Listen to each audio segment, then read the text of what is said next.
The HBCU First Look Film Let's Talk series is touring historically Black colleges and bringing experienced Hollywood film and TV executives, producers, directors, writers, content creators, and influencers for informative conversations on how to build a career in entertainment. We're looking for the next Spike Lee, Ruth Carter, Will Packer, hailing from the HBCU community.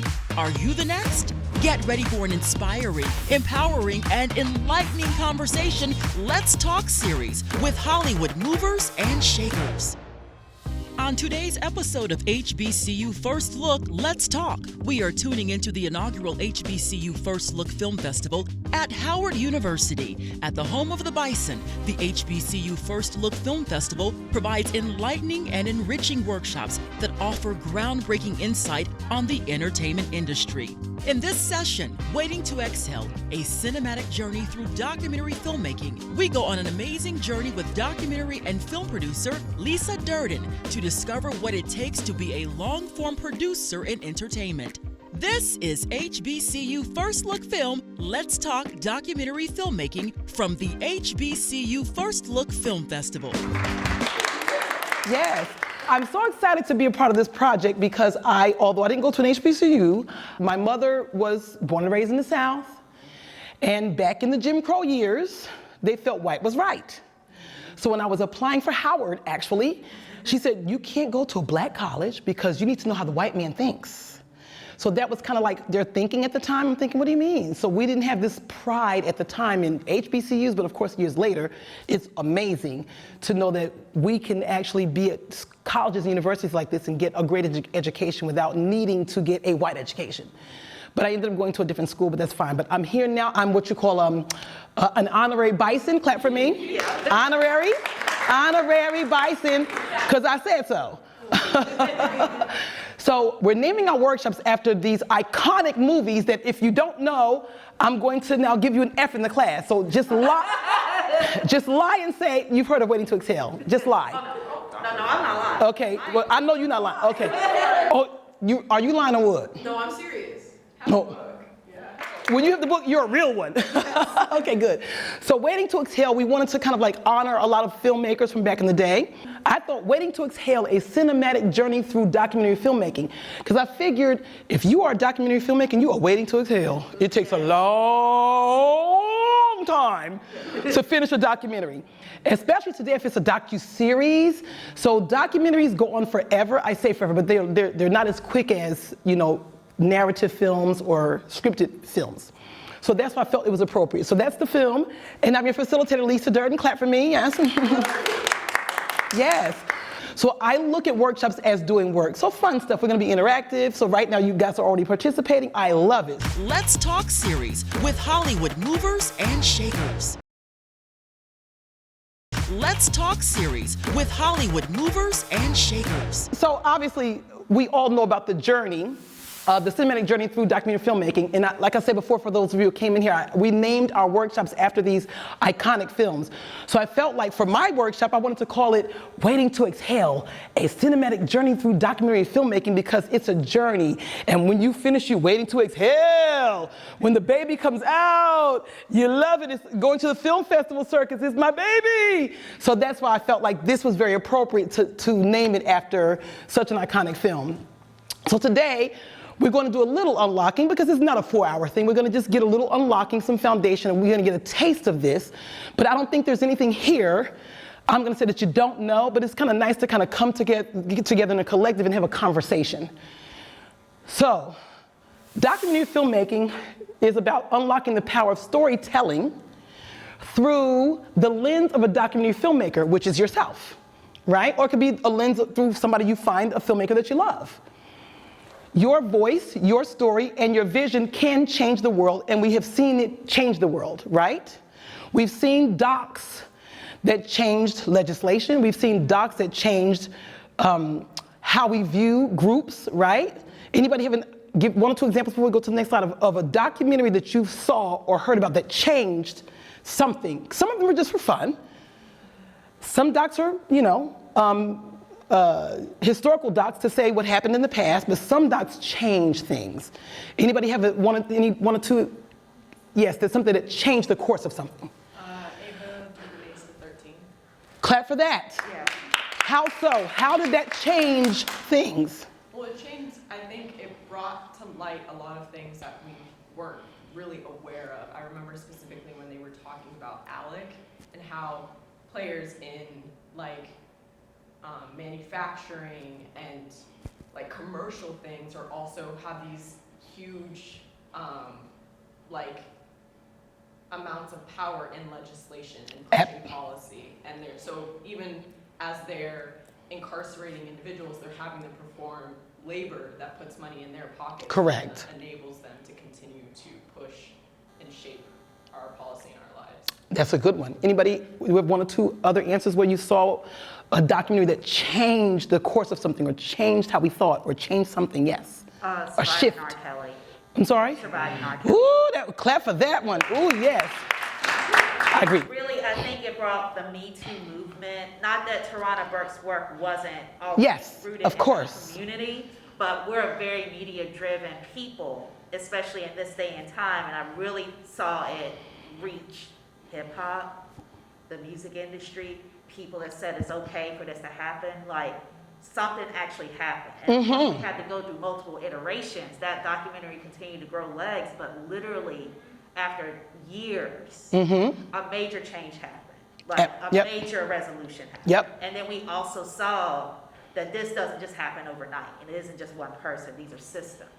And that's why my workshop's called Waiting to Exhale, because you know, telling that story took a long time as well. Not just the law bringing him to the forefront, but the storyteller telling that story in a series. And I think they did like 3 parts.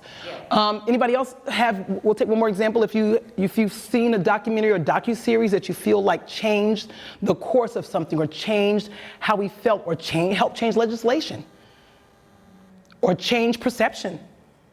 Yeah. Not the name of it, but it's a documentary about the one kid who stole a book bag in New York. The Khalif Browder story. Yeah, I was watching that when I was younger, and it just really impacted me. What impact did it make for you? Because I'm a young African American. I'm from like the New York, New Jersey, Chocolate area over there, and like like it's a lot like police over there are very like aggressive and like you can't just like I don't know how to explain it, but you have to really bang your toes, especially in that area because it's just how everything is. And I remember seeing, like, I was in Inglewood, I lived in Patterson, and that was a very, like, gang-driven area, and they should shout out to us, let us know that even if you're a good kid, one mistake can, like, put you in so much trouble because you're African-American. So I think one of the things that happened around that time, Jay-Z did the series, so clap for Jay-Z. And as you can see, you take a person who's a musician, he became a storyteller, because being a musician is a storyteller. So telling stories is very broad. So it's not like a rocket science to be a storyteller in many ways, even if you started out in this way. So I think what that also did was it changed how they do bail. So I think now after that, there's no more cash bail in New York. For if you're a murderer, then it's cash bail. So it stopped all that. So it did change that. That whole conversation changed that. The documentary sealed it with a kiss. So you're absolutely correct. So all those films did make changes. Let's Talk series with Hollywood movers and shakers. Let's Talk series with Hollywood movers and shakers. I wanted to give you some bullet points to kind of run with today and embrace today in and around this Waiting to Exhale, a cinematic journey through documentary filmmaking. Well, there are some crucial elements needed in documentary or docuseries. There's a million elements, but there's some crucial elements. So I'm just gonna mess with the crucial elements today. If you love me and there's more, I'll do a longer workshop to tell you all the rest of the elements because there's 1,000,001 elements. But these are the fundamental elements you need in a documentary. The first order of business, you need a story.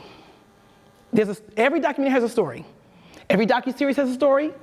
So we're going to talk about story. The first element that should be included in every documentary or docuseries is an engaging story, right? Now, what's engaging? It depends on who's watching, right? But the goal when you march out there is to try to make it engaging, right? So you want to try to bring the most engaging elements into that story. Obviously, when you're doing documentaries, no matter what kind of documentary it is, it could be a historical documentary, it could be a contemporary documentary, that's something that's happening now. You still need research, and the research is for the accuracy of something, right? I'm doing a documentary now called Blind Divas So in 2021, I pitched at the African American Women in Cinema Film Festival. So I said, okay, we're gonna pitch online. So I applied on, Film Freeway. I became one of the 8 finalists, which I knew I was gonna be one of the finalists on the bomb. The title alone is like Blind Diva, so your title's gotta be intriguing. Even your title storytelling. So I got selected in the 8 finalists. We pitched online live at the festival, and it was 5-minute pitch. And I'm long-winded. For me to talk 5 minutes, it hurts my brain, but I had to work it. We practiced on the pitch. I had my pitch deck, a couple of slides, and I said, so I did my little pitch, and we're on there. The other 8 finalists are there, other 7 finalists are there in my competition. And then I brought the blind girl up in there to tell you more about the Blind Divas film bit. And honey, I brought the character. When you can tell somebody that you have a story to tell and you show up with that character, how strong is that? I didn't want to just tell them I had a film. We learned this in kindergarten, right? Show and tell. All of us did this in kindergarten. Well, back when I was in kindergarten, we just had cookies and milk and nap time. But I think your kindergarten was full days and you learned things. But we know that. So that's the most engaging thing. But I still had to now do research, because even though I'm talking about 2 ladies who are blind, and they have this organization called Eyes Like Mine, and do all these great things in the blindness community, they're champions in their in their community, I still need to learn about the blindness of it all. So even though it's a contemporary film, I need to do research, which I'm doing still now. So you have to have that. And then obviously, engaging visuals. How are my visuals, y'all? Engaging? Clap for that, you know what I'm saying? So I like to show and tell. I like to talk about it and be about it. So if I'm telling you, you need to have engaging visuals, I need to have engaging visuals. So I tried to put together something that's engaging, visually aesthetic, so you can watch. I tried to make sure you interact it, all of those things. Yes, Austin Biggers, yes. So one of the documentaries I was going to throw up when people were doing docs, the one that did it was Super Size. Oh. The story is obviously it. Yep. Right? Yep. And then if you think the research is so intensive, it's tight, way, right? So it's accurate, and the visuals, we all see the French fries coming out of his mouth, right? And so those 3 things, she's absolutely right, are the crucial things to a great doc that change the landscape business for documentaries. And this is basically the floor. So if you can start out with some of those, and it may not happen over time, because you have research and development, pre-production, production, post-production. This is not the workshop for that, but you know that you'll get there before you start to shoot. But you have to kind of keep those things in mind as well. Let's Talk series with Hollywood movers and shakers. Let's Talk series with Hollywood movers and shakers. So now, what I want to do is something fun, because this was just a 1-hour quick workshop to get your juices flowing, to have us do some storytelling in such a way that is fun and interactive. So one of the things we're going to do before we close out is this quick exercise. I don't know where they got it from, but it's an exercise I did when I was getting my master's in fine arts from the School of Visual Arts in New York. I got my MFA in 2021 in my 50s. And them young kids was like, oh my God. She's gonna be in our group. I saw the faces. I'm like, you don't even understand. Folks our age, we go hard. When we had to start, I'm gripping, I'm doing camera, and then a producer, I'm doing the budgets and I'm doing the scheduling. Oh, y'all love me now, and clap for that. Then I had to make them put some respect on my name. Clap for me. So, we're gonna do a quick exercise. What we're gonna do is you can write it down on your phone or however you wanna do it. We're gonna do a story. We're gonna do this thing called the 6-word story. I learned this when I was getting my master's. It was a cute exercise. A 6-word story. They said Ernest Hemingway, it's rumored that he started this, a bet from a bet. I don't know what's truthful, but that's what I hear. Is an entire story told in 6 words. It is a short narrative that can have all of the emotional elements of a longer story. It can be funny, dramatic, scary, sad, it doesn't matter. It can be poetic or straightforward. It can be whatever you want. So I'm gonna say to you guys, we're gonna take about 3 minutes for you to create a 6-word story, and then you're gonna share it with the group. Now the 6-word story could be, here's what I challenge you to do. It could just be any 6-word story, it's fun. If you're already thinking about an actual story you wanna produce, then maybe do that one. Because what happens is, when you create a 6-word story and you nail it in 6 words, I'm a loose goose. If you do 8 or 5, I'm not gonna give you an F, but try to do 6. That's kind of partly your log line, because it's only one sentence. Trying to write that log line breaks my brain. I don't know about y'all. So let's take about 3 minutes out. We're gonna time you to tell a 6-word story. Any 6-word story can be fun. It doesn't have to matter what, 6 words. Ready for the timer? And you can play along and go. Let's Talk series with Hollywood movers and shakers. Let's Talk series with Hollywood movers and shakers.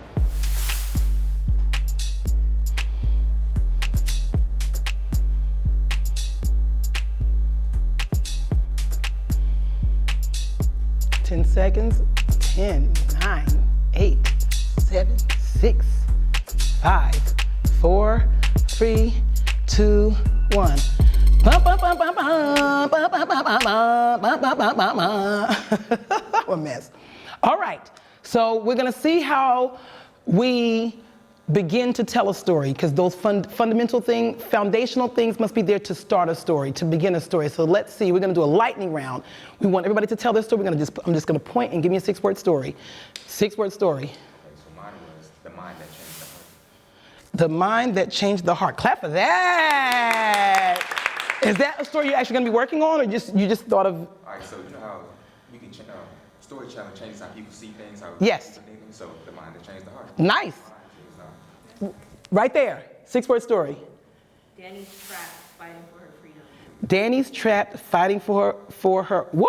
Clap for that.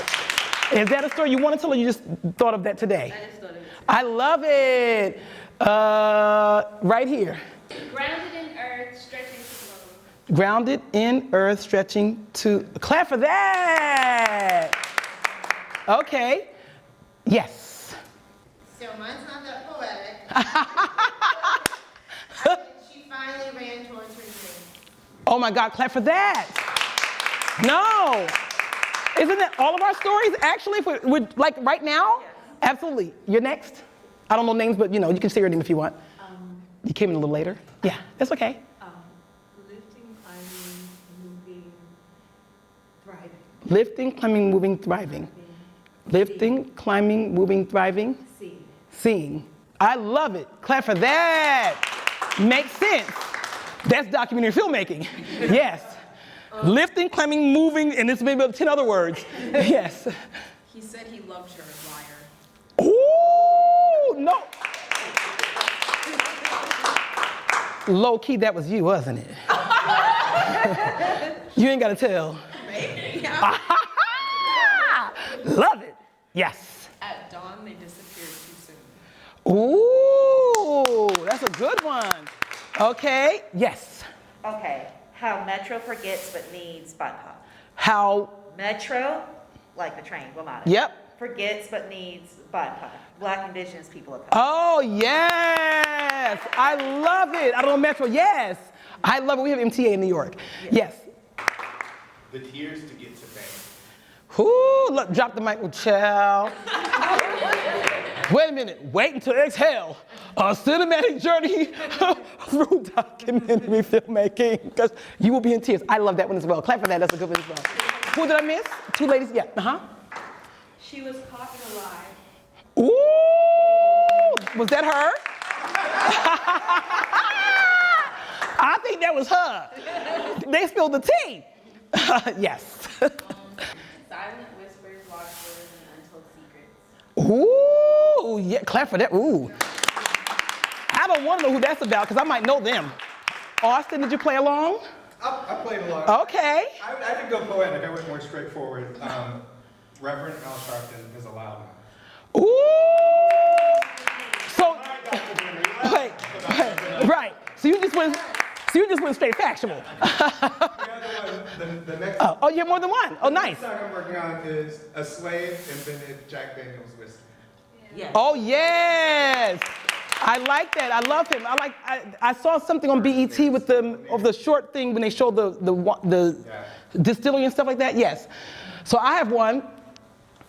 I like what I have on. Wait. I like what I'm wearing. I'm cute. Well, close enough. 7 words.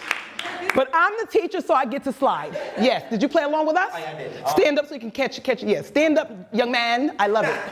She ignores her morals for freedom. Ooh, clap for that. We are not playing today. I love it. So you see how easy but hard it is to tell a story? If you can tell a story in 6 words, and we all understood the stories, didn't we? Then you can tell a long story. You can tell a docu-series. You can tell a documentary. So that's the 6-word story. And if you want to have fun at baby showers and bar mitzvahs and weddings, do that. It's fun. So, hold in. This is called Waiting to Exhale. Right there, that image. Remember it said visuals? What story is that telling? Anybody can chime in. My last slide, that visual is killing it. Now, you know you saw the movie, girl. We're about the same age. What is that saying? What's that saying to you? What's that visual saying? Burn it down. Burn it down. He loved me, he lied. Yes. So even if I didn't have these words here, right? I'm also sharing a visual in my presentation because in visuals, it brings everything together. So you have all kinds of people that some people are tactile. I'm like a journalist, so I like words. Some folks want to see visuals, they're not going to read it. So in storytelling, you can include all of these kinds of wonderful ways in which you tell stories. Storytelling is verbal, it's written, and it's visual. So I wanted to show you more than I can tell you. So the workshop is quick and dirty, but we're going to bring it all together because it was a short introduction to how we can think about storytelling in a fun and interactive way. What have you learned on your cinematic journey today? Just being in here, what did you learn? What was tactile for you? What was memorable to you? How did it relate to storytelling? Even though I did it in, I'm assuming in a fun way, clap for me. What have you learned? We can all go around and share. We have about 10 minutes for the workshop, so it's fine. Yeah, you can stand, clap for that, yes. So I guess finding your audience and, reaching out to your audience and grabbing your audience and telling the story. Grabbing your audience and telling the story. So what here was one thing you took away that could help you grab your audience that you did today? It could be in the exercises, it could be, something you read, it could be whatever. Pulling together ideas. Pulling together an idea for a story. Pulling together an idea for a story. It starts with that. I love it. Clap for that. Anybody else want to share what they learned today about the cinematic journey to filmmaking? Oh, yes, one here. Oh, yes. And then Austin, yes. I feel like the 6-page or 6-word story really means a lot. If you can condense a story to that little bit of words, you can really, dig deep into it. So I think I'm definitely gonna use it in my filmmaking journey. Absolutely, clap for that. I love that. Yes. Anybody else want to share what they learned today or what they felt? Yeah, I'm sorry, Austin, I'm getting on. Just Yes. reminded that every single person has a story to tell. Everybody's got a story. Absolutely. Whether or not you know how to tell it. Clap for that. Let's Talk series with Hollywood movers and shakers. Let's Talk series with Hollywood movers and shakers. For those of you who are here, because I think some of you said you're filmmakers, how can you use what you learned today to become a documentary filmmaker, to tell your own stories? Anybody want to share what they think, anything you learned today, what someone said, what I did, it could be what came from the room. Yeah, I have 2 hands, yes. So what I learned today is that I can, even though I feel like my work is very complicated, I deal with a lot of complicated stuff, but I can simplify it, like my 6-word story. Girl, up top. Exactly. Like film titles. That's it. That summary to grab people in. And I'm like, wow, this is grabbing people in. I got right there. So, and listen, I don't marry my content. So when I come to a workshop or even when I'm producing documentaries, when I'm coming to a workshop, if only 1 slide helped you, I'm good. If 6 slides helped you, I'm even better. If 1 person's words helped you in the sharing of, that's fine. Yes.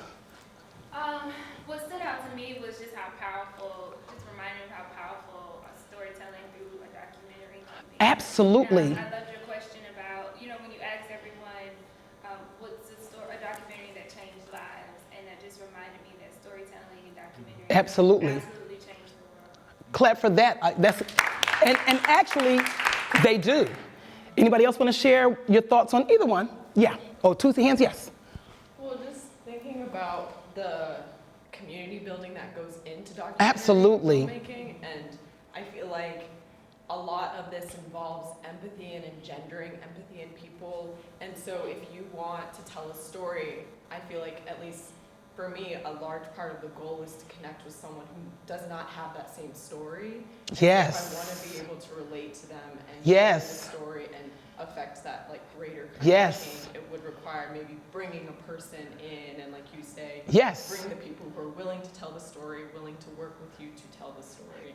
Absolutely. Actually into the spaces where you're attempting to tell the story. Clap for that. I'll say this really quickly, then we'll finish with you and then we'll close it up.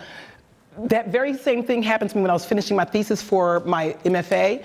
So I'm in class and I knew this one instructor was a racist. So when she said, if you want some extra credit, you know, you can do an interview with somebody and then bring it in, we'll critique it and you'll get extra credit. I'm thinking, although I shouldn't need extra credit because I should be getting an A, just in case I believe she's a racist and I can't prove it, let me get this extra credit popping. And I needed it because I got a B+. So now what would I have gotten if I didn't do the extra credit and I got a B+? A B? There we go. So I just said, listen, I'm gonna pick this camera up and interview my brother because he's my brother, it's easy, extra credit. My brother is an Ethiopian Orthodox priest. We're born in Newark, New Jersey, we're not from Ethiopia.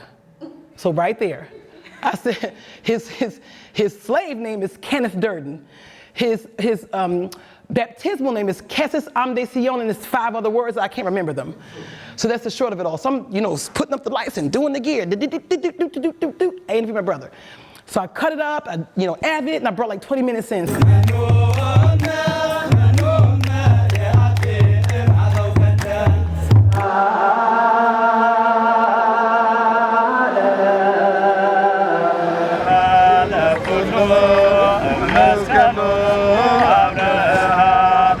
So luckily only 3 students did the project because I guess they knew they would get an A. So it's 15 students in the cohort, so only 3 of us did it, so we had a long talk about 3 of us.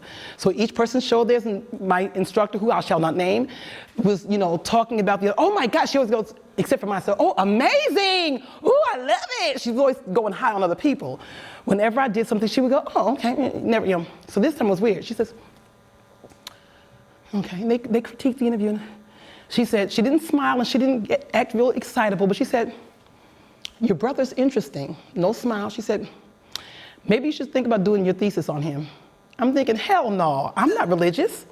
But I just said, okay, I was polite. I'm thinking, no.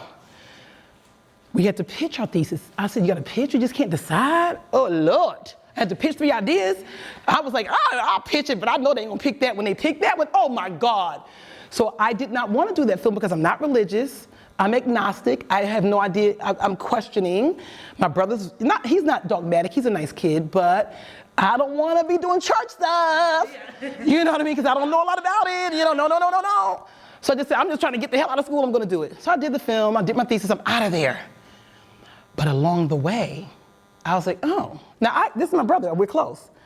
I began to think, oh, okay. This is not necessarily a film about religion. It's a film about Black history, about why the church came to America at the height of the civil rights movement to engage Black people who left religion because they were our enslavers. But that religion is the only religion that did not participate in the transatlantic slave trade. That's the story. My brother is helping me enter the story to get access to this, you know. And so I said, oh, it's bigger than that. But if I had poo-pooed it away like I was going to do, because I didn't know anything about it, I didn't care much about it, I wouldn't have done the story. So to your point, I had that experience and I'm like, I'm glad I did it, so clap for that. Last but not least, you wanted to share yours? Yeah, for me, I just really feel like you embody a certain air of confidence. Oh.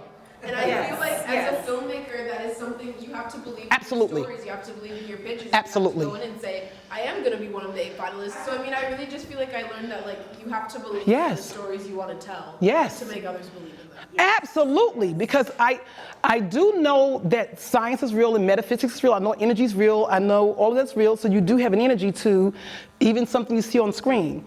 You can read people from screens, right? You can read people from in person. So I agree with that. Clap for that. Let's Talk series with Hollywood movers and shakers. Let's Talk series with Hollywood movers and shakers. Now, A couple of tips to think about. Where do you need pre-interviews in the documentary filmmaking? That too. If your documentary is where it's a famous person and you want their famous friends to talk about them, or it could be their mama, you want to do a pre-interview. You want to call and ask them, you know, it's not always a camera shooting. I don't always shoot my pre-interviews. If you're working on a project, the thing I did for ABC News 2020, I did pre-interviews to see, did you want to talk about the decedent, the girl that was murdered, you're her sister?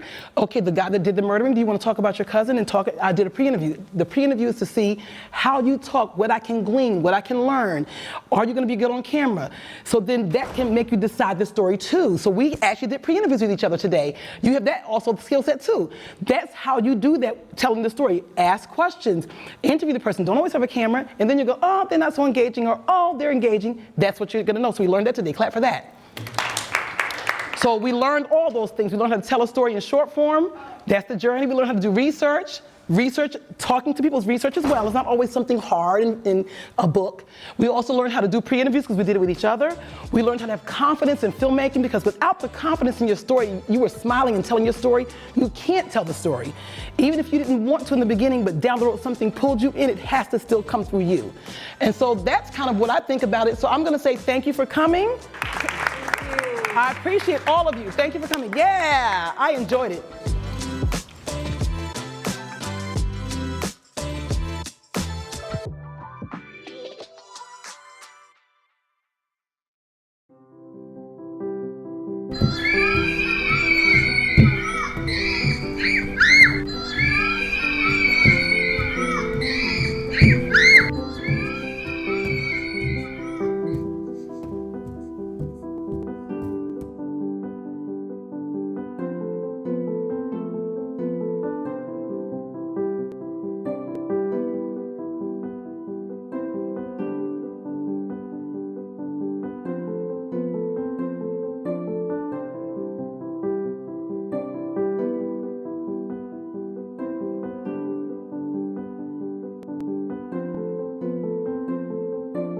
I found out about Girls Above Laugh because my mom, she wanted me to be in a program in my free time.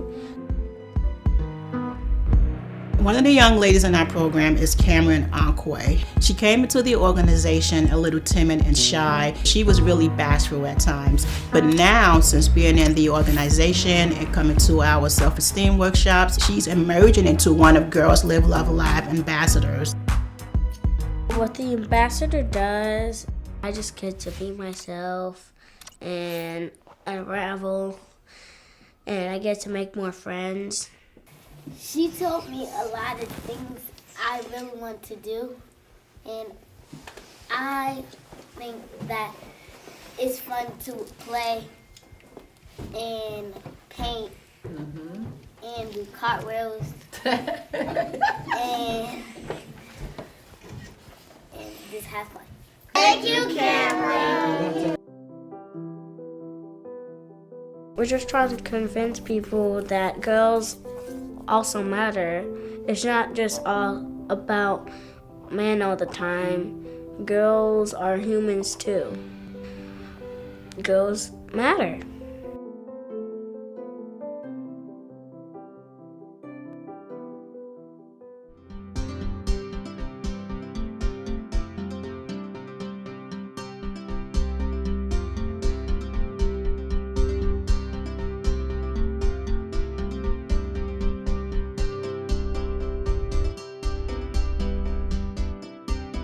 Hashtag, I keep the camera hot.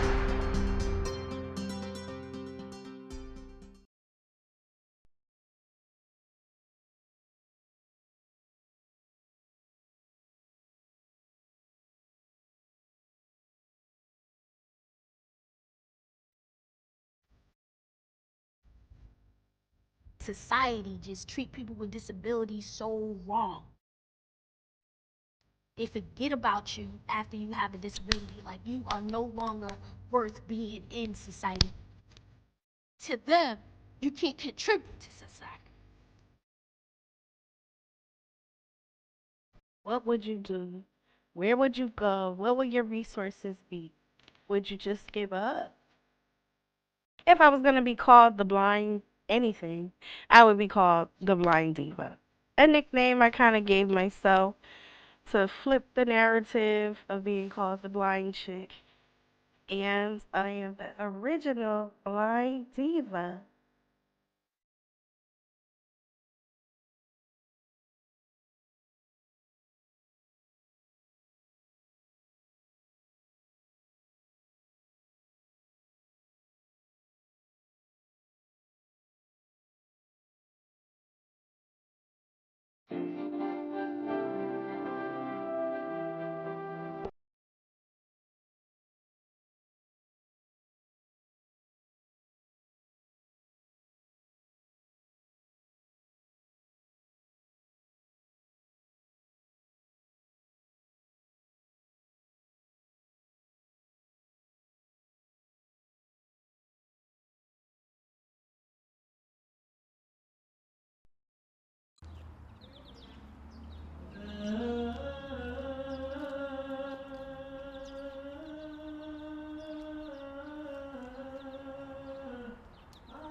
Break and set all the bonds of us and blood with trespass against you, Lord, which me, on which me the seed, or even as a heart and word, or in deed, or the smallest understanding for the lowest stupidness of man. O Lord, God, lover of man, God of all creation, grant remission of our sins, bless us, purify us and set us free, and absolve all thy people, and absolve mothers and other servants. Lord of God, absolve all of you, and fill us with the fear of the holy name, and establish us in doing holy, blessed, and spotless, full of good. For thou art the Lord and our God and our Savior Jesus Christ, whom we send up glory and honor, would give Heavenly Father permit, or better unto them, so that men sin to retain, they retain, was ever granted the priests, who died pure ministers, which is also time in the Holy Church, have we been on earth, we bind them in all the bonds of iniquity. Now again we pray, but she's the goodness, love of the Lamb, behalf of the servants and handmaids, and fathers and brothers and my sisters, also on my own behalf of me, the feeble servant, and behalf of those about to have the foot of this holy altar, prepare us to have the holy altar, prepare us with thy mercy. Break.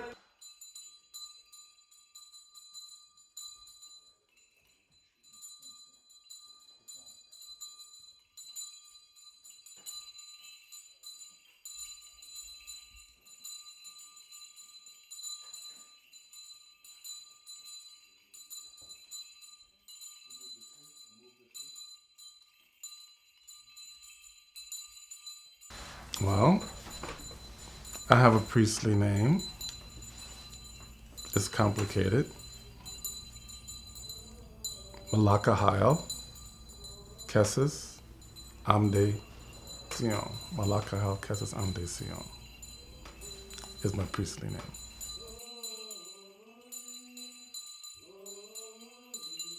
Then when I became a priest, many years after that, I got the title Kesses. Kessis, Kesses, Amde Sion.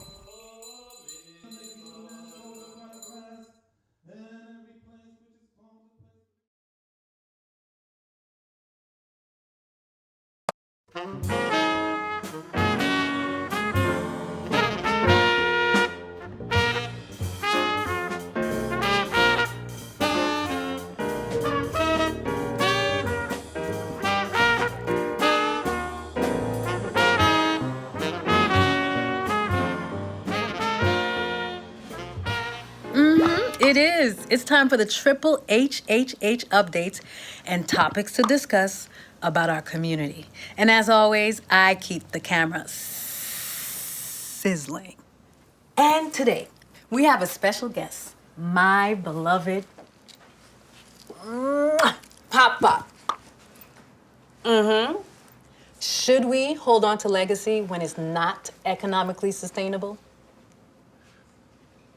Y'all should come on out. Listen to the live band at Paris Blues. Paris will inherit this. Carry on. Oh, thank you for those hearts. Here go another hungry agent.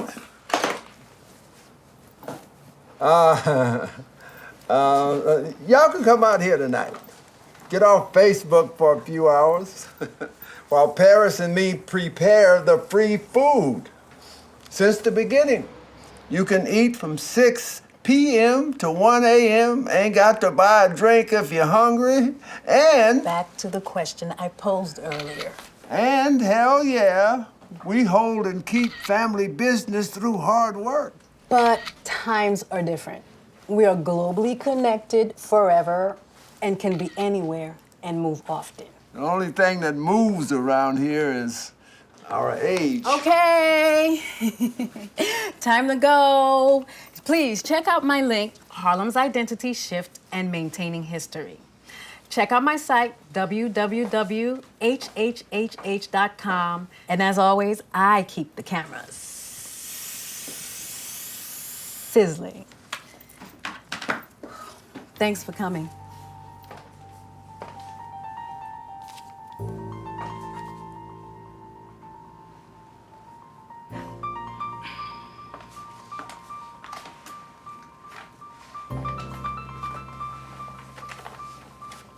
Sign the contract. The money is yours and the property is ours. Hell no. Paris Blues ain't for sale. Being a little down don't mean it's the end. It ain't the first time, and hell yes, we shall overcome. Pop, you said you'd be open to this. I said I would be open to a solution. This is the solution. Foreclosure is serious, Pop. Free food, cheap drinks, non-paying customer friends, and an aging crowd do not pay the bills or increase profits. Please, just accept Diane's offer.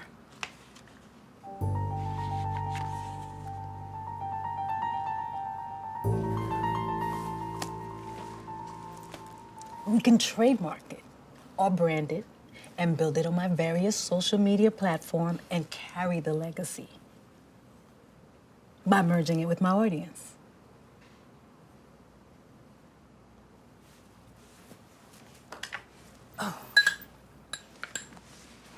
I will help to strategize by creating a clear and strategic plan so that we can monetize without having the financial pressures of having to sustain a physical space.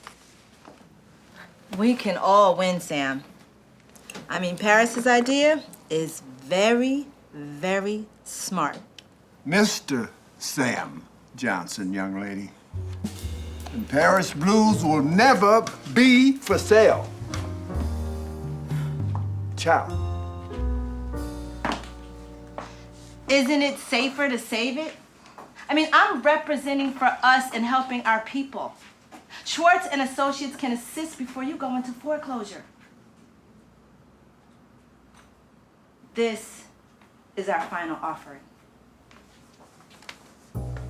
This offer is on the table until 8 p.m. tonight. Prevention is better than intervention. This is Newark, a city of light. We not only embody the spirit of America, but the very hope of a country. This is Newark, New Jersey. Our strength is hard and our courage is invincible. 2010 is going to be a great time here in the city of Newark.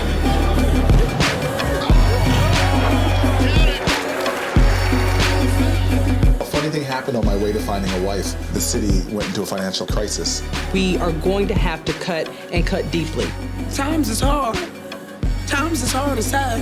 Times you, times me, times our kids. I don't want to keep going to jail every year, every 6 months. I need work. I don't care what none of these folks say about him. He ain't done nothing for you. You are committing a fraud. No. Political partisanship and problems and bickering, when this day calls for courage and action. Police, search warrant! They got our children in the streets, killing their brothers over drugs and money. Put your guns down. Put them down. I spent a lifetime watching people die, and at a certain point, enough was enough for me. Stop police brutality! Ain't a black community! They need to go. Really mind-boggling. I don't understand. Bye-bye, Corey! Bye-bye, Corey! Sit down! Sit down! Where do you fit in this struggle? Who are you? I'm not the kind of guy that wants to have my ship rot in the harbor. I'd rather be sunk at sea than be timid and meek. Let the show begin.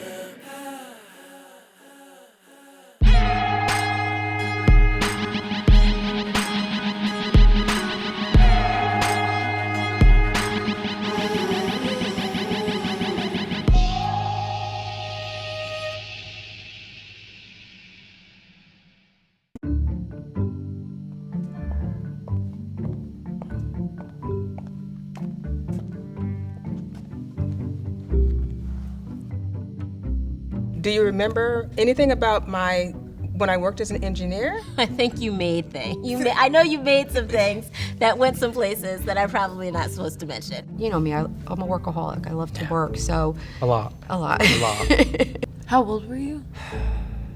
24, 25? No, serious? Yeah. Oh my God, that's so crazy that you were that young. Ever. We've talked a little bit about it in the past, but I don't think we've ever talked about it for real. Like, what are your experiences being a woman in the workplace? I worked with a couple of guys, and they had a routine where they went to breakfast in the morning once a week. And then I asked, the next time, can I join? And they said, oh, no, you're not part of the boys' club. You know I come from a big family, and everybody owns restaurants. You notice that they're all men? I was like an outcast because I wanted that. That's crazy. I don't know I don't know how you lived back then. I just feel like It was hard. It was a huge issue. When I became a customs broker, there was 45 males sitting there in a large conference room. I was handed the paper and pad. Just assumed. And the pen, and I said, I'm sorry, gentlemen, I passed my broker's test and I am no longer a secretary. And nobody said a word, and quite honestly, I can't even remember if anybody ever took the notes that day at the meeting. Right. I was getting a ride with one of the attorneys from this local firm back to my hotel. And he says, my wife is out of town. Would you like to come over for dinner? And I said, no. And he said, why not? And I said, well, I don't think it's appropriate. He was at a stoplight and says, get out here. That's insane. And he drives away. But I did go back and tell some folks at the firm that I worked for what happened. And what did they say? You have to take one for the team sometime. It's okay to look good. It's okay to enjoy your looks. But it's really important to know that we are so much more. We have to demand that we're treated with respect. If people have crossed the line, you have to speak up and can't rely on somebody else to fight your battles for you. As women, we need to support each other because I know that together we can shape the world in a different way. I would tell that 23-year-old girl to speak up and to be fearless. My mom told me that my mom told me to say this.